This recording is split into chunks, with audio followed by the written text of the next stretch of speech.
At 65, Marcus Allen finally allowed himself to look back at the one truth he spent decades refusing to say out loud. The world remembered the elegance, the glide, the calm precision that made him one of the most gifted running backs of football's golden age. But behind that, grace lived a man, trapped inside a feud. He never asked for a cold war with a powerful owner who controlled not only his future, but the way the entire league remembered him. For years, he carried the weight of knowing that no matter how brilliant he was, no matter how many games he saved or moments he created, someone above him was determined to keep him in the shadows. This is the story he never wanted to tell. The hidden conflict that shaped every yard he gained, every season he survived, and every quiet night he spent, wondering why a rivalry he did not start became the defining force of his career. It was more than anger, more than ego. It was a battle of identity and authority that changed the direction of the Raiders, rewrote the path of a Hall of Famer, and left scars that still whisper through the league today. What really happened between Marcus Allen and Al Davis? Why did a franchise icon find himself benched in his prime? And why did the cold truth follow him long after he left Los Angeles? Long before the conflict consumed him, Marcus Allen looked like the kind of player who could do no wrong. He arrived in the NFL with the quiet confidence of a man who had already mastered the art of patience and explosion. At Southern California, he became a symbol of controlled brilliance, the rare running back who could wait, glide, and then cut with a calm that felt almost supernatural. When the Raiders drafted him in the early 1980s, they believed they were bringing in the next great face of the franchise. For a brief moment, that belief felt unshakable. Allen delivered from the start. Rookie of the Year, a Super Bowl MVP performance that felt like pure destiny, and a style that matched the identity the Raiders always claimed to cherish, a blend of toughness, poise, and rebel silence. But inside that same organization was another force shaping the future. Al Davis, the owner who built the Raiders' empire through absolute control. To Davis, power was not shared, it was protected. His franchise moved with his vision and no one else's. If he believed in you, he lifted you to the sky. If he turned against you, the walls closed quickly and brutally.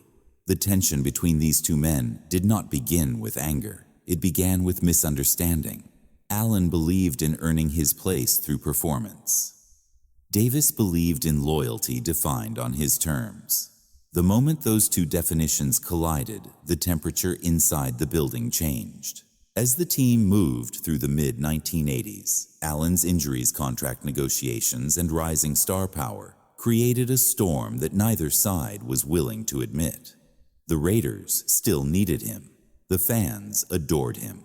And yet, the shadow of conflict kept growing. By the late 1980s, Davis no longer saw Allen as the future. He saw him as a challenge to his authority, a reminder that no player, no matter how gifted, could stand above the structure he built. This quiet battle shaped everything the public saw. Reduced snaps, public comments filled with cold distance, seasons where the most talented running back on the roster watched from the sideline. To the outside world, it made no sense. To those inside the building, it was the inevitable result of two powerful identities refusing to bend. Before the feud between Marcus Allen and Al Davis erupted into a Cold War, there was a quieter shift, felt only by those inside the Raiders' facility. Tom Flores, the soft-spoken head coach who led the team to 2 Super Bowl titles, was the first figure whose relationship with Allen revealed that something beneath the surface was beginning to change. Flores was never a man of loud confrontations. His leadership came from steadiness, trust, and a calm that balanced the chaos the Raiders were famous for. He respected Allen's talent. He respected Allen's discipline. And for several years, their partnership flowed without conflict. But as the 1980s unfolded, Flores found himself pulled into an invisible tug of war. On one side was a generational star whose ability defined the team's best moments. On the other side was an owner whose desire for control grew sharper with every passing season. Flores admired Allen, yet he also understood the reality of working under Al Davis. There were decisions you could question privately. There were decisions you could never challenge at all. And as Allen's contract injuries and rising national profile put him deeper into Davis's scrutiny, Flores was forced into a position he never wanted. The shift began subtly. Calls that once featured Allen on crucial downs started going elsewhere. Offensive designs that once placed him at the center of the attack grew more conservative. Flores never explained these choices openly, and Allen, who never sought drama, did not push publicly for answers. But the players around them felt the temperature drop. Something had changed between coach and star, not from anger, but from pressure that neither man could fully name at the time. The moment that would define their silent divide came during the late 1980s when Flores had to decide which players would carry the offense during a stretch in which the team was struggling to find rhythm. Allen was healthy enough to contribute meaningfully, yet Flores used him sparingly, as if waiting for permission that never arrived.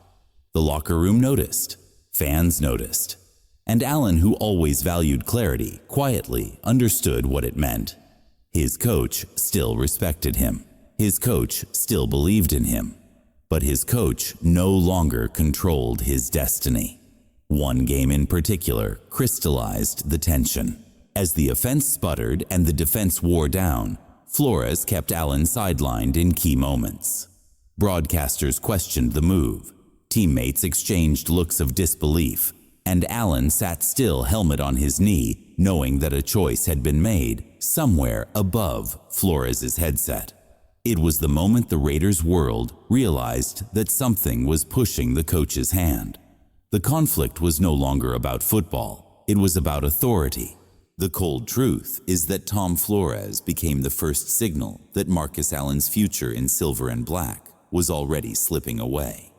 Flores did not betray him. He simply reflected the shift inside a franchise where loyalty to the owner outweighed loyalty to any star. And Allen would never forget that in the early days of that feud, silence spoke louder than any confrontation. If Tom Flores was the first warning sign, Jay Schroeder was the moment everything snapped into place. When the Raiders brought in Schroeder during the late 1980s, the move was framed as a way to stabilize the offense at arm strength and bring a fresh spark to a team that had grown inconsistent. But for Marcus Allen, Schroeder's arrival became something far more symbolic.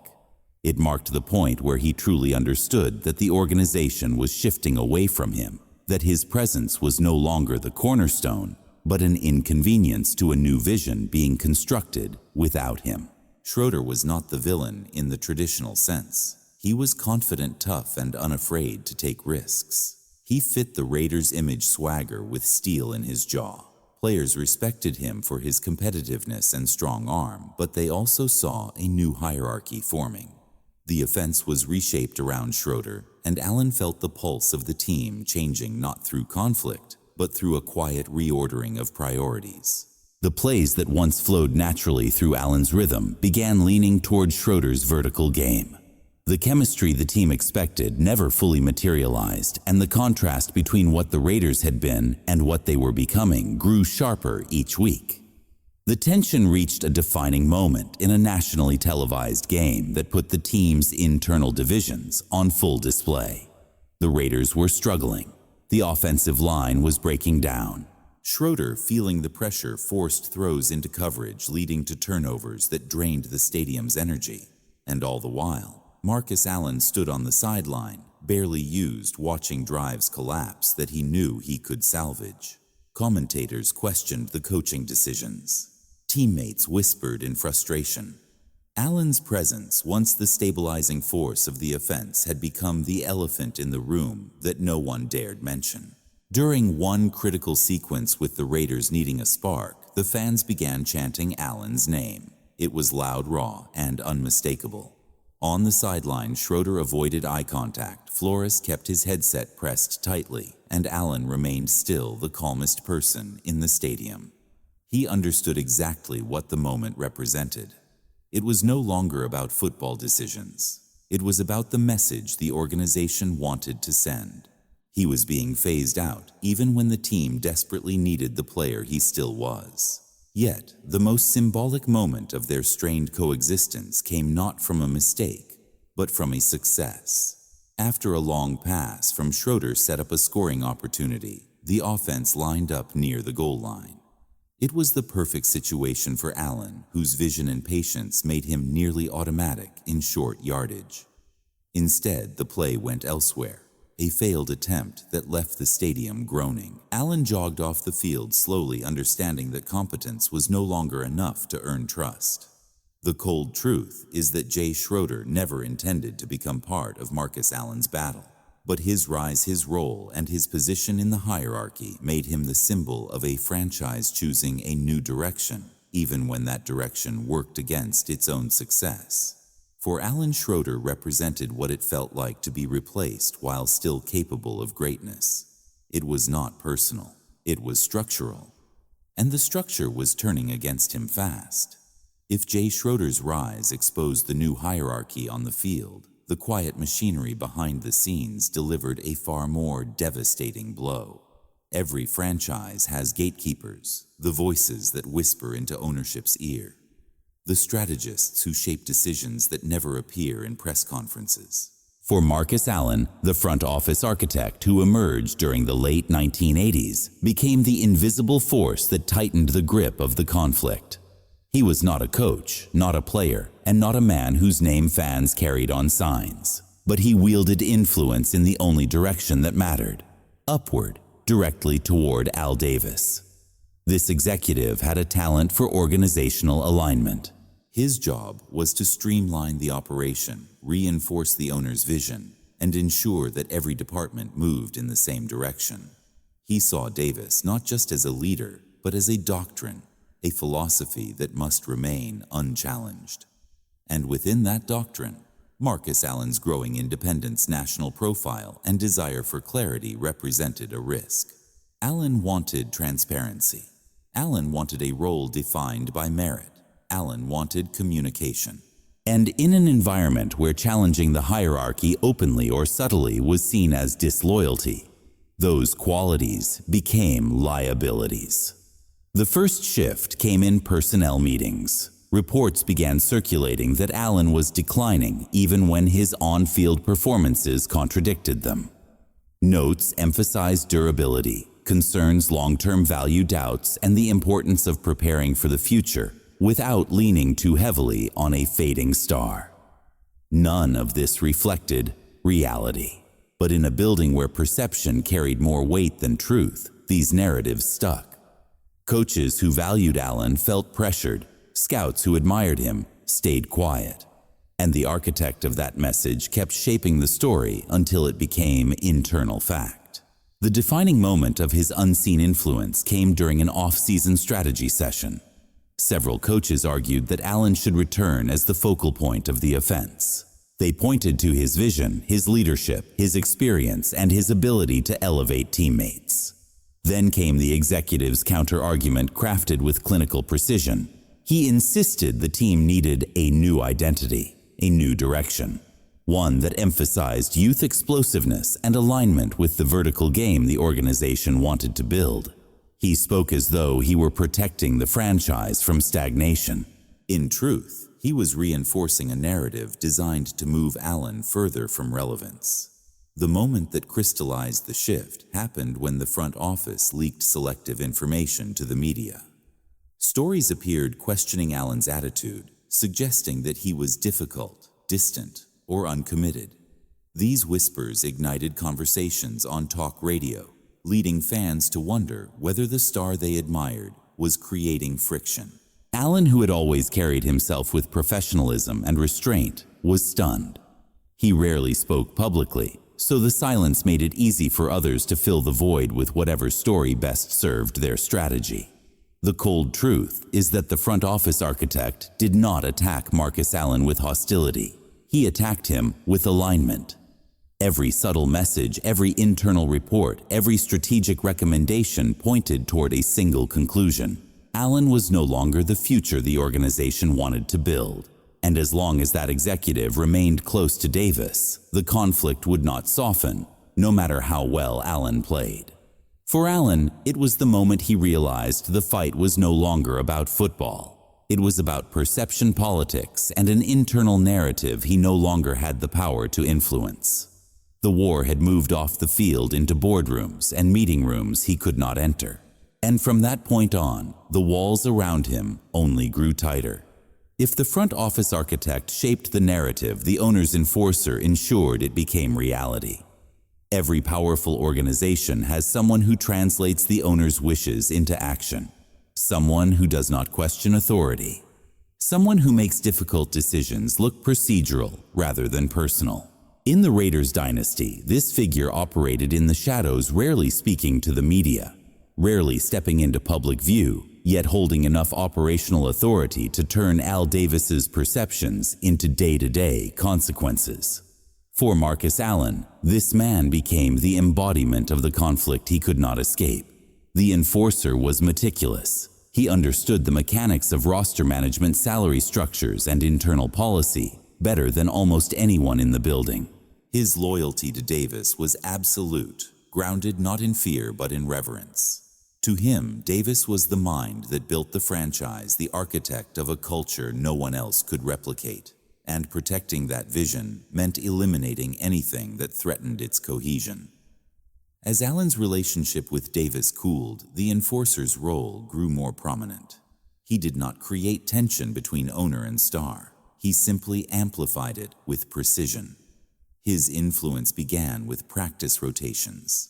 Marcus Allen, once the unquestioned centerpiece, found himself taking fewer reps. The enforcer framed it as caution or workload management, but players recognized the pattern. Repetitions were opportunities. Fewer reps meant fewer chances to prove your value. And Allen's reps kept shrinking whether he was healthy or performing at an elite level. The message was clear. Decisions were being made elsewhere. One moment defined how deeply this enforcer's authority shaped Allen's decline. During a mid-season stretch when the Raiders were plagued by inconsistency, several assistant coaches pushed for Allen to regain a prominent role. They believed his experience and poise could stabilize the offense. The enforcer heard the suggestion and responded with polite firmness. The team was moving in a new direction. The rotation was final. There would be no revisions. Coaches later admitted they felt the weight of Davis behind every word the enforcer spoke. Then came the incident that would be replayed in whispers for years. In a private film session, the enforcer made a brief but pointed comment about the team needing players who fully aligned with organizational expectations. He did not mention Allen by name. He did not need to. Every player in that room understood who he meant. Allen sat quietly, absorbing a message crafted not to confront him directly, but to reshape the team's perception of him. Standing up to that implication would have caused greater conflict. Remaining silent preserved dignity, but allowed the narrative to continue its spread. The symbolic breaking point arrived the day Allen was informed he would be listed as a full-time backup, regardless of performance. The decision was delivered by the enforcer, not the head coach. Flores was barely involved. It was a move with no football logic behind it, one that contradicted the team's needs, fan expectations, and Allen's undeniable skill. The enforcer issued it with the calmness of a man executing a directive, not forming an opinion. And Allen, who always held himself with restraint, simply nodded. The cold truth is that the enforcer was not malicious. He was loyal. He prioritized alignment over fairness, structure over merit, and the owner's will over the team's potential. For Marcus Allen, he represented the moment the feud left no room for reconciliation. This man was the operational wall between Allen and any hope of reclaiming his place. Through him, the conflict became permanent, and every step forward was met with a door already closed. At the center of every rumor, every whisper, and every unexplained decision stood one man. Al Davis was not simply the owner of the Raiders. He was the system. He was the philosophy. He was the voice that echoed through every hallway, whether he was present or not. To understand what happened to Marcus Allen is to understand Davis's worldview, a worldview built on loyalty, defined on his terms power, that flowed in one direction, and a deep belief that no individual could stand larger than the shield he created. Allen was never the enemy in Davis's eyes. He was the exception, and exceptions were dangerous. Their relationship began with admiration. Davis loved smart players, disciplined players, players who played with their minds as much as their bodies. Allen embodied all of that. When he entered the league in the early 1980s, Davis saw potential greatness. He saw the perfect Raider. And when Allen delivered a Super Bowl MVP performance that became part of league mythology, the bond seemed unshakable. But success has a way of shifting dynamics, especially in a franchise where authority was the air everyone breathed. As Allen's fame grew as he appeared in commercials, interviews, and national features, Davis felt something he rarely tolerated: a star rising outside of his control. The fracture did not begin with a single moment. It began with a feeling. Davis believed Allen was drifting toward independence. Allen believed he was simply doing his job. What followed was a slow freeze that would define them both. Davis began to question Allen's durability. He questioned his commitment. He questioned whether Allen was still aligned with the organizational vision. These doubts were rarely spoken directly. They were expressed through decisions: reduced usage, restricted opportunities, public silence that left the media filling the void with speculation. The defining moment of their feud came during a press conference when Davis, unprompted, referred to Allen as someone who had lost a step. It was a dagger delivered with the calmness of a man who understood the weight of his words. Allen had not lost a step. His vision remained elite. His instincts remained sharp. But Davis's comment reshaped public perception instantly. It also signaled that the owner was prepared to make a stance no one inside the building could challenge. Then came the most infamous act of their conflict. Allen was benched, not for a single game, not for a small stretch, but for long periods of time when he was healthy, prepared, and fully capable of carrying the offense. Fans called radio stations in disbelief. Analysts questioned the logic. Teammates whispered that they had never seen anything like it. But Davis remained unmoved. He believed he was protecting his franchise from internal threat. And Allen, who valued dignity above confrontation, remained silent in public. The silence only deepened the mystery. The moment the feud reached its emotional peak came years later when Allen, standing before reporters as a Kansas City Chief, admitted the truth. He said he believed Davis was trying to ruin the end of his career.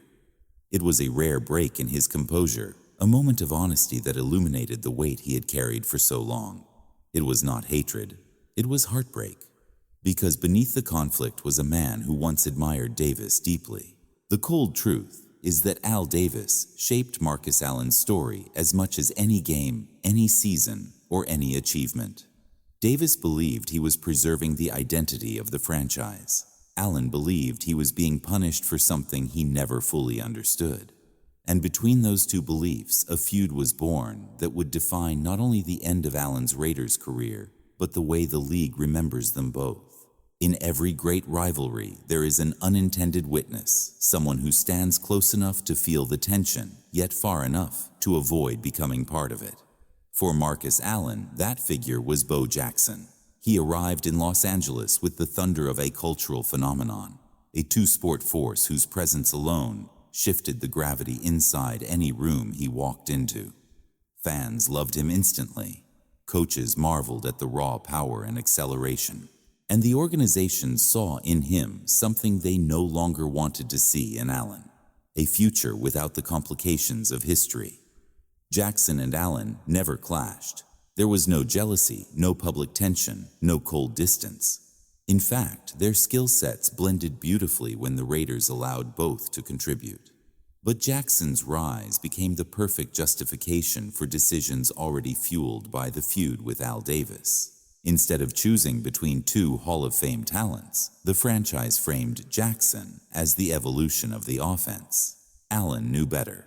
He recognized that Jackson's emergence was being used to push him further out, a tool in a power struggle that had nothing to do with talent. The most symbolic moment came during a stretch when Jackson's carries skyrocketed and Allen, healthy and sharp, barely touched the ball. Teammates were confused. Analysts asked questions. And Allen, always composed, simply accepted what the organization had already decided. Jackson himself later expressed admiration for Allen, acknowledging that the situation around them was bigger than football. The cold truth is that Bo Jackson was never the rival. He was the reflection of a choice the franchise had already made. His brilliance gave the organization cover. His potential gave them justification. And his fame turned a quiet feud into a public divide that would follow Allen for the rest of his career. The story of Marcus Allen is not simply the story of a feud. It is the story of a man whose grace on the field concealed the quiet storms that shaped him far more than any touchdown or highlight run. When the dust settles and the careers of great athletes are retold, people often focus on their triumphs or the trophies that defined an era. But for Allen, the truth is sharper, colder, and far more human. His legacy was forged not only through brilliance but through endurance, through patience, through the emotional cost of surviving a conflict with a man who controlled everything around him. As the 1980s turned to the 1990s, the divide inside the Raiders organization became impossible to ignore. The tension between Allen and Al Davis was no longer whispered about. It was visible. It was structural. It was present in every practice rotation, every reduced snap count, every press conference where answers were given in half sentences or avoided entirely. Yet through all of it, Allen remained composed. That composure became its own kind of rebellion. He refused to lash out. He refused to crumble. He refused to give the feud the dramatic explosion people expected. Instead, he absorbed it with a calm that became the hallmark of his identity. The turning point came the moment he realized that dignity required distance. The Raiders had shaped his early greatness. They had given him a platform to become one of the most electrifying players of his generation. But they had also become the anchor that weighed him down. When his contract expired and the opportunity to join the Kansas City Chiefs appeared, it was more than a professional move. It was liberation. It was the chance to step outside the shadow of the conflict and reclaim his voice as an athlete and as a man. When Allen walked into the Chiefs facility for the first time, he carried not anger, but relief. For the first time in years, he felt seen, not as a symbol of conflict, but as a player with value. The Chiefs embraced his leadership, his intelligence, and the efficiency that remained intact, despite what the Raiders' narrative had suggested. And in Kansas City, Allen did something remarkable.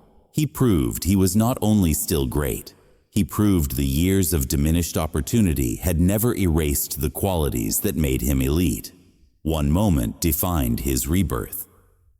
In a primetime game with the Chiefs locked in a defensive battle, Allen broke through the line with the same patience and explosion that had defined his youth. The crowd erupted. Commentators marveled. And across the league, people realized the truth. The decline they had been told to believe was never real. It had been manufactured through politics, not performance. Allen had not lost a step. He had lost a place where he was allowed to succeed.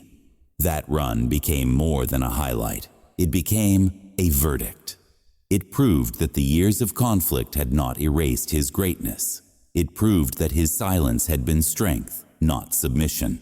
It proved that talent can be suppressed, but never permanently buried. And it proved that sometimes the story of an athlete is not about how high he rose, but how long he endured forces trying to pull him down. Yet, even after his rejuvenation with the Chiefs, the shadow of Al Davis lingered. The two men were forever linked, not through hatred, but through a complicated tapestry of admiration, power, miscommunication, and pride. Allen never fully understood why the conflict escalated the way it did. Davis never offered clarity. What remained was a relationship defined by distance, not resolution.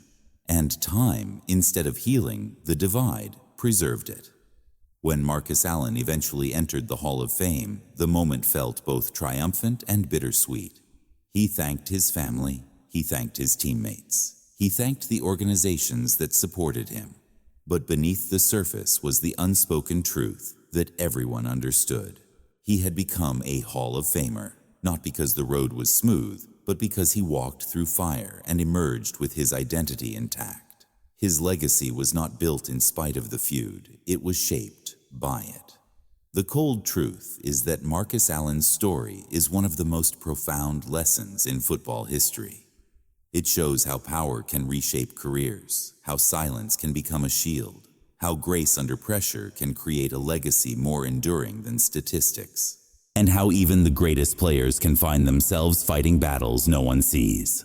Allen's journey reminds us that beyond the touchdowns and trophies, the NFL is driven by people, their ambitions, their pride, their flaws. And sometimes the most unforgettable stories come not from the glory we witness, but from the truths that remain hidden until a man reaches the age when he finally chooses to speak. The story of Marcus Allen leaves behind a question that every fan of football's golden age must answer for themselves. When a player's greatness collides with a franchise's power, who truly shapes the legacy that follows? Is it the athlete who gives everything on the field, or the structure that decides how much of that greatness the world is allowed to see? Allen's journey forces us to confront the uncomfortable truth that talent alone is never enough. It must survive politics, pride, and forces that operate far beyond the sidelines. Now that you have seen the hidden conflict that defined his career, one question rises above all the others. Which moment revealed the truth to you most clearly? Was it the benchings, the silence inside the organization, the rebirth in Kansas City, or the emotional honesty he finally shared at 65? These are not just details. They are reminders that every legend carries battles we never fully see.